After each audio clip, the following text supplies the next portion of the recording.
Главные события четверга, 28 декабря в материалах наших корреспондентов. Это итоги дня. В студии Петр Васильев. Здравствуйте. Вот основные темы выпуска. Владимир Путин на итоговом заседании Госсовета поднял вопрос престижа учителей. Глава государства предложил сделать механизм оплаты труда педагогов более справедливым. Опыт развития креативной экономики, тепличный комплекс и народные промыслы. Помощник президента России Максим Орешкин с рабочим визитом посетил столицу республики. Последние обманутые дольщики Якутии получили ключи от новых квартир. Долгожданного события жильцы одного из домов в столице ждали 8 лет. Биотехнологии в помощь врачам. В ожоговом центре впервые провели пересадку кожи с применением мультифакторного препарата.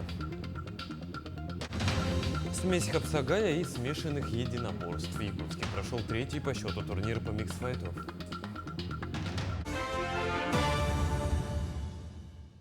Президент России Владимир Путин, выступая на заседании Госсовета, заявил, что оплата труда педагогов в России должна стать более справедливой. По его словам, работа учителей должна оплачиваться по единым, понятным и прозрачным правилам. Также глава государства поручил на законодательном уровне предусмотреть доплаты за наставничество. Президент также указал, что воспитательная работа не должна быть ограничена рамками школы. Для этого в России необходимо сформировать целостную систему наставничества для детей и молодежи. При создании подобной системы, по мнению Путина, следует задействовать потенциал платформы «Россия – страна возможностей», российского движения детей и молодежи «Движение первых», а также образовательного центра «Сириус». Важнейший вопрос – это совершенствование системы оплаты труда. Напомню, что в 2012 году было принято решение об увеличении средней зарплаты педагогов до уровня среднемесячного дохода по трудовой деятельности в конкретном регионе. Эта мера сыграла определенную роль в повышении статуса учительского труда. Вместе с тем нужно совершенствовать, делать более справедливыми механизмы оплаты труда педагогов. И прежде всего заметно увеличить доходы учителей в тех регионах страны, где сейчас они существенно ниже, чем в среднем по стране. Труд учителя должен оплачиваться по единым, понятным и прозрачным правилам. Иначе между регионами накапливаются разрывы в качестве обучения. Растет дефицит педагогических кадров. Глава республики Айсан Николаев принял участие в итоговом текущем году заседании Госсовета под председательством президента России Владимира Путина, которое состоялось в Георгиевском зале Большого Кремлевского дворца. Участники мероприятия подвели итоги года педагога и наставника, обсудили меры для повышения авторитета профессии учителя и актуальные проблемы развития института наставничества.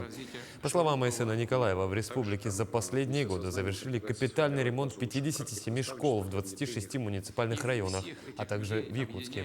Более того, началась системная работа по модернизации инфраструктуры профтехобразования, в ходе которой будут капитально отремонтированы 25 колледжей, созданы 46 современных учебно-производственных мастерских. Посвящают свою жизнь, было их помогать товарищам быть смелыми. В Якутии устанавливаются обстоятельства посадки пассажирского самолета в Зырянке вне взлетно-посадочной полосы. Предварительной причиной авиаинцидента называют ошибку в пилотировании воздушного судна. Ан-24 авиакомпании «Полярные авиалинии» выполнял пассажирский рейс по маршруту Якутск-Зырянка, Среднеколымск-Якутск. При заходе на посадку в Зырянке самолет отклонился от взлетно-посадочной полосы и сел на песчаную косу реки Колымы. Экипаж и пассажиры не пострадали, людей эвакуировали. Якутская транспортная прокуратура организована проверка по факту посадки воздушного судна вне взлетно-посадочной полосы. На место авиационного события вылетели комиссия Саха-Якутского МТУ Росавиации, сотрудники Якутского следственного комитета России на транспорте и руководство авиакомпании «Полярные авиалинии». По предварительной информации, причиной авиационного события является ошибка экипажа в пилотировании воздушного судна. В связи с этим Якутская транспортная прокуратура организована проведение проверки по указанному факту и координация деятельности правоохранительных органов. Ситуация находится на особом контроле прокуратуры. Почти 2500 тонн овощей вырастили в этом году в круглогодичном тепличном комплексе «Саюри». До конца текущего года производственный план будет исполнен на 100%. Об этом сообщил генеральный директор агрокомплекса Сергей Балнайтис. Комплекс «Саюри» обеспечивает до 25% потребностей населения Якутска в свежих овощах. В первую очередь снабжает свежими овощами детские сады, школы, больницы и другие соцучреждения. В круглогодичных теплицах в основном выращиваются огурцы, томаты и зелень. Ну а накануне с работой тепличного комплекса ознакомились помощник президента России Максим Орешкин и министр по развитию Дальнего Востока и Арктики Алексей Чекунков. Так как мы производим свежую, качественную продукцию, ну и, соответственно, в первую очередь мы снабжаем детские сады, школы, больницы и прочее. То есть продукция всегда должна быть свежая и в достаточном количестве. Но, к сожалению, на сегодняшний день мы покрываем всего порядка 20% республики и порядка 25% всего города Якутска. Вот. Хотелось бы, конечно, объемы побольше производить, но не позволяет, так скажем, нам площади. Нужно больше площадей. Кроме того, федеральные гости побывали в креативном кластере «Квартал труда». На выставке «Опыт развития креативной экономики Якутии» руководителям рассказали о направлениях развития креативных индустрий в регионе. Одним из успешных проектов якутских специалистов является «Экстра-синема» – отечественный кинопроект и цифровая платформа для кинофикации сельских клубов, домов культуры, средних образовательных школ и воинских частей на территории России. В зоне киберарены Максиму Орешкину и Алексею Чекункову представили инновационные разработки Якутии, в том числе в части снаряжения, военной маскировки и связи. Строительство Жатайской судоверфи намерены завершить до конца следующего года. Строящийся судоверфь посетили помощник президента Российской Федерации Максим Орешкин. О ходе строительства объекта доложили министр транспорта и дорожного хозяйства региона Владимир Сивцев и генеральный директор ПАО «Жатайская судоверфь» Влад Пермяков. На сегодня строительная готовность объекта составляет 64,4%. Ведутся общестроительные работы, осуществляется внутренняя отделка помещений. В Якутске последние обманутые дольщики получили ключи от квартир. 16-этажный многоквартирный дом по улице Автодорожная был достроен спустя 8 лет после начала строительства. Вместе с новоселами в новом доме побывал мой коллега Тимур Колмогоров. Группа дольщиков в количестве 164 человек купили квартиры будущего 16-этажного дома по адресу Автодорожная, 19, строительство которого началось в 2017 году. По словам дольщиков, по документам у компании-застройщика все было хорошо. На стройке работали 3 бригады и строительство шло полным ходом. Но спустя пару месяцев в том же году стало известно, что возведение дома было приостановлено в связи с тем, что строительную компанию признали банкротом. Было страшно, конечно. Вы представляете, что мы платили ипотеку в воздух. Это вот по 15, по 30 тысяч. Банки на тот момент не шли вперед, навстречу дольщикам. Это позже только объявили кредитные каникулы. А так послаблений не было. Мы вынуждены платить были ипотеку.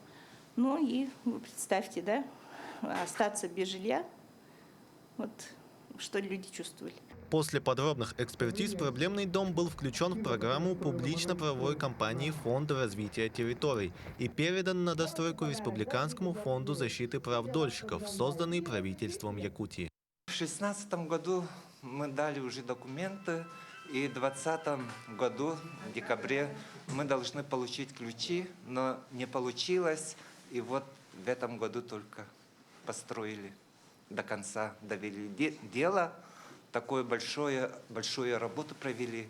Спасибо. Строительно-монтажные работы начались в сентябре 2022 года и были завершены по договору компании «Стройиндустрия». Общая площадь объекта составляет 10 тысяч квадратных метров. Дом рассчитан на 167 квартир. Дольщики получили ключи после 8 лет ожиданий. Введен последний дом из 26 домов, которые числились в реестре проблемных объектов. Здесь проведена огромная работа с федеральными органами. Именно лично Айсен Сергеевич занимался этим вопросом. Выделено общее финансирование с Фонда развития территории порядка 3,5 миллиардов рублей. На сегодняшний день в Якутии полностью закрыт вопрос со всеми обманутыми дольщиками. Восстановлены права 1766 обманутых дольщиков. Введены в эксплуатацию 26 проблемных объектов. 1448 человек получили квартиры и 500 – денежную компенсацию. Тимур Колмогоров, Иван Саракаумов, Якутск. Страховые пенсии неработающих пенсионеров будут проиндексированы с 1 января следующего года в республике на 7,5%. Стоимость одного пенсионного коэффициента составит 133 рубля. Размер фиксированной выплаты к страховой пенсии – 8134 рубля. Указанная сумма увеличивается на соответствующий районный коэффициент в случае проживания в районах Крайнего Севера и приравненных к ним местностях. В Якутии с 1 января следующего года повышаются размеры региональных мер социальной поддержки семей с детьми. Так утверждены повышения размеров следующих выплат. Целевой капитал «Дети столетия» на каждого рожденного ребенка в Якутии в 2022-2027 годах 110 775 рублей. Республиканский материнский капитал «Семья» при рождении третьего последующего ребенка 300 тысяч рублей. Ежегодная выплата к школе на детей из многодетных малообеспеченных семей – 4302 рубля, а также ряд других выплат. Консультацию о мерах поддержки можно получить в едином контакт-центре по бесплатному телефонному номеру 8 800 100 0001. Одну из уникальных операций современности провели в Республиканском ожоговом центре. Пациенту с ожогом третьей степени тяжести провели пересадку кожи с применением биоинженерной технологии. О ней подробно расскажет моя коллега Марфирина Алексеева. В ожоговый центр санрейсом был доставлен пациент с многофакторным повреждением кожи. Это факторы горения и воздействия химических реагентов. Площадь ожога составила 30% тела. Пациент 32 лет поступил в РБ-2 в крайне тяжелом состоянии. Тяжесть его состояния была обусловлена баротравмой, ожоговой болезнью, повреждением внутренних органов. Благодаря работе мультидисциплинарной команды мы смогли стабилизировать состояние пациента. От тяжелых ожоговых ран пострадала спина, поясница и локти пациента. Повреждения кожи произведены на разных глубинах ткани. Такая шоковая гипоксия тканей и органов может приводить к необратимым изменениям, либо быть фоном для дальнейших функциональных и органических нарушений. Чтобы избежать осложнений, на операции работает большая команда врачей, комплексно следя за показателями всех органов и состояния организма. В операционной стоит одна из самых опытных бригад операционных ожогового центра.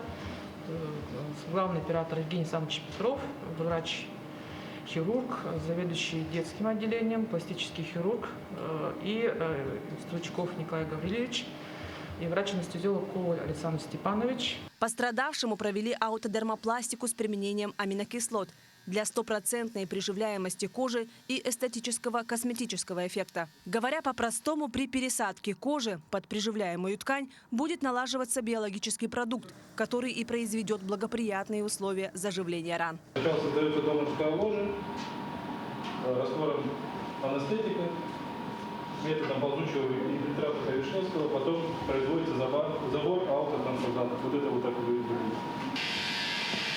Сейчас на кадрах вы видите забор трансплантанта специальным оборудованием.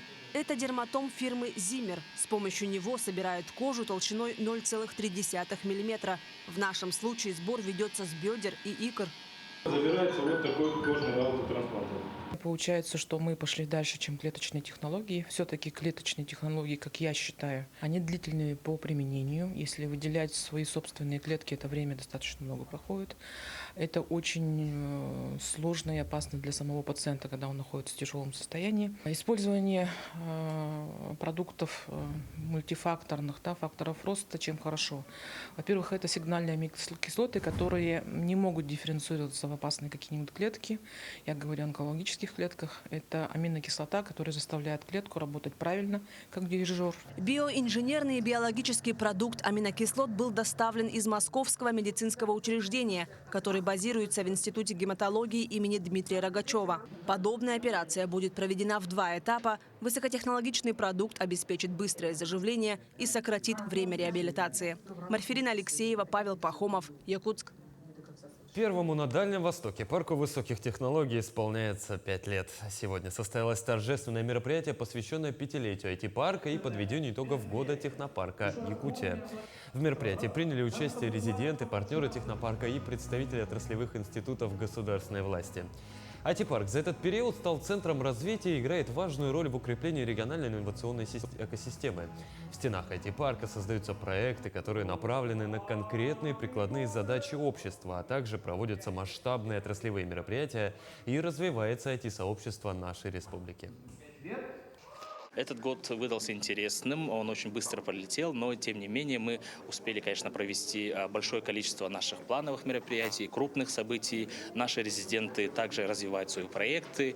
И таким образом по мероприятиям хотелось бы отметить, что в этом году мы провели очередной стартап-тур вместе с фондом Сколково. Также летом в рамках национального праздника СХТУ-МАДА провели нашу республиканскую выставку «Саха-инновации». И, конечно же, прошел, например, второй федеральный форум «Цифровой алмаз». Чемпионат по решению корпоративных кейсов «Алроса» собрал рекордные 148 команд. Что обсуждали на полях чемпионата и кто стал лучшим, расскажут наши коллеги. Найти нестандартные решения, которые нужны в производстве. Такая задача стояла перед участниками онлайн-чемпионата по решению корпоративных кейсов «Алроса». Мероприятие собрало 148 команд и объединило более 600 участников, сотрудников «Алроса» и студентов вузов страны. В этом году 106 студенческих команд боролись за победу. На защите проектов участники обосновывали идеи и считали экономическую выгоду решений. Основной нашей задачей это было повысить уровень сервиса снабжения структурных подразделений компании. То есть это, на это нацелен сам кейс. То есть увеличить скорость выдачи материалов. То есть, и как наше предложение мы понимаем, что вот изменение организационной структуры и также дополнительные мероприятия, которые в рамках кейса мы предложили, эти мероприятия позволят достичь нам этой цели. Идеи участников оценивали эксперты, сотрудники «Алроса» в 9 направлениях от горного дела, геологоразведки до экологии, промбеза и техобслуживания.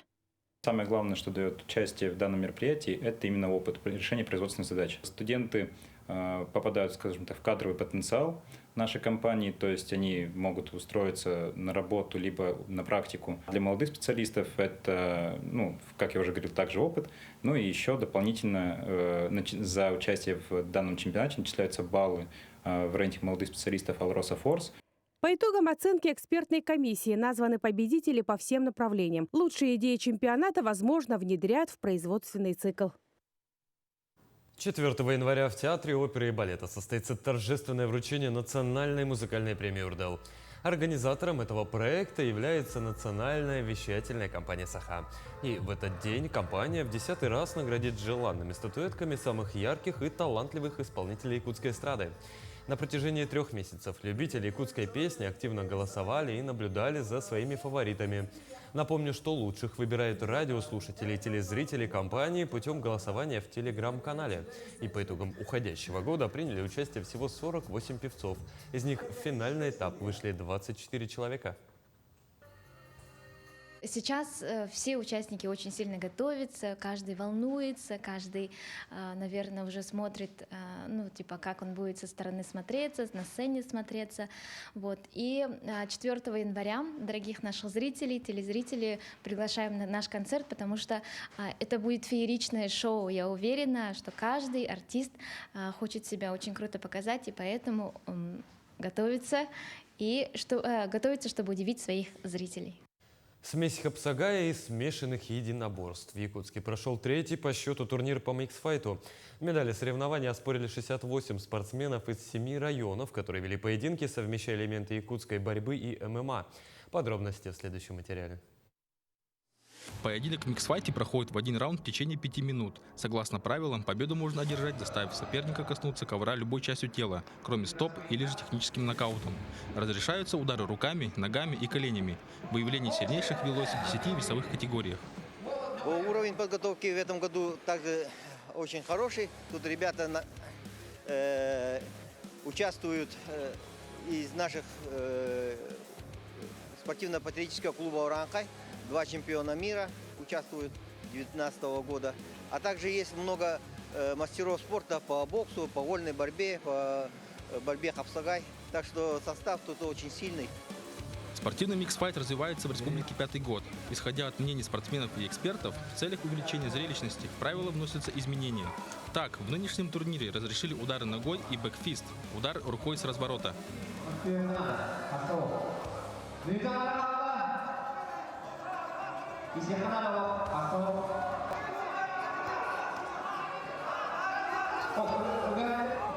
Этот вид спорта, есть перспективы на российскую, даже можно сказать, на международную.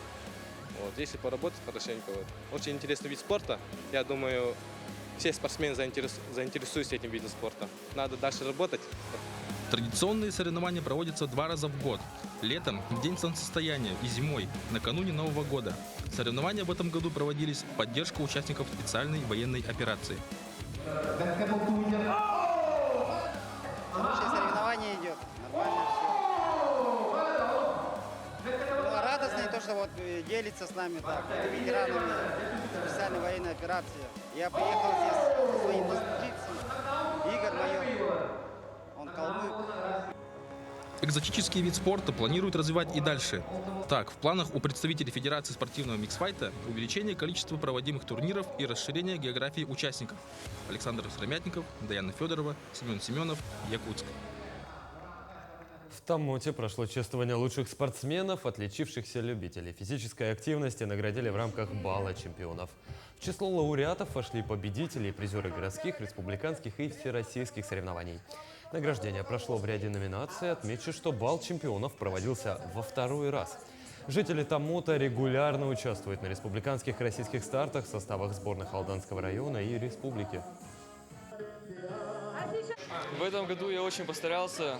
Я выиграл первенство республики Саха-Якутия по мини-футболу. Также я стал лучшим вратарем на этих соревнованиях. И у меня есть очень много достижений по Алданскому району. Я выиграл и в соревнованиях по баскетболу, и по мини-футболу. В этом году выиграл Амурской области Кубок Судружества. И в прошлом году, в конце прошлого года я выиграл Кубок мэра и стал 2-кратным чемпионом Дальнего Востока. И по дороге домой выиграл еще Нерюнгри, и потом через месяц выиграл Алдан. Ну а тем временем в Ленске подвели итоги конкурса ледяных скульптур. Тематикой этого года стали новогодние мультфильмы, главные герои которых теперь украшают городскую площадь. Шедевры из снега создали ленчане, не профессионалы, а просто любители, но результат работы впечатляет. О самых выдающихся расскажет моя коллега Светлана Балеева. Дракон-беззубик, якутка с рыбой, медведь под ветками, всем известный Щелкунчик и снеговик из мультфильма «Снежная королева». Мастера старались на славу. 5 ледовых скульптур сегодня украшают площадь Ленина. Главой города была поставлена задача восстановить этот конкурс, потому что он привлекает очень много, во-первых, жителей города поучаствовать в таких мероприятиях. И поэтому, как говорится, начали с малого. Было у нас, запланировано 8 фигур. Участие приняли у нас 3 команды, так сказать. Кто-то сделал по 2 фигуры, кто-то по 1. Алексей Иванов впервые принял участие в конкурсе. Молодой человек сделал из снега дракона-беззубика из всем известного мультфильма «Как приручить дракона» и снеговика Олаф. Несколько морозных дней Алексей вырезал из глыбы снега фигуры. Опыт-то был вообще. До этого делал дома у себя на участке. Вот. А почему именно эти персонажи вам пришли в голову? Всем знакомы детям. Дети знают, узнают сразу. Потом решил сделать. Жителям понравилась работа мастеров. В мессенджерах уже появляются фотографии со сказочными персонажами. С результатом, я так понимаю, поскольку хожу, сам смотрю, люди часто фотографируются, наши участники с заданием справились. Мне очень понравилось, я уже с каждой работы пофотографировался, также с семьей, с детками со своими. Оценили работу и организаторы конкурса. Победила скульптура медведя. Ее автору был вручен главный приз. Остальные получили поощрительные сертификаты на 7000 рублей. Медведь на ветке! Поздравляю, нелегко было сделать выбор, но с учетом пожеланий жителей и возможность фотографироваться, медведь на ветке. Аплодисменты нашим. Ну что, поздравляем всех участников. В завершение несколько слов о новогодней ночи. В этом году ленчан ждет праздничная программа, а также лотерея, по итогам которой будет 5 победителей. 4 достанутся сертификаты в спортивные залы и салоны красоты, и лишь одному главный приз – 35 000 рублей. Чтобы стать участником, нужно просто написать свой номер телефона и скинуть его в лототрон, который расположен в Центральном доме культуры до 8 часов вечера 31 декабря. Светлана Балеева, Виталий Андреев, Ленск. Таким увидели этот день наши корреспонденты. Ну а я с вами прощаюсь. Всего доброго и до новых встреч.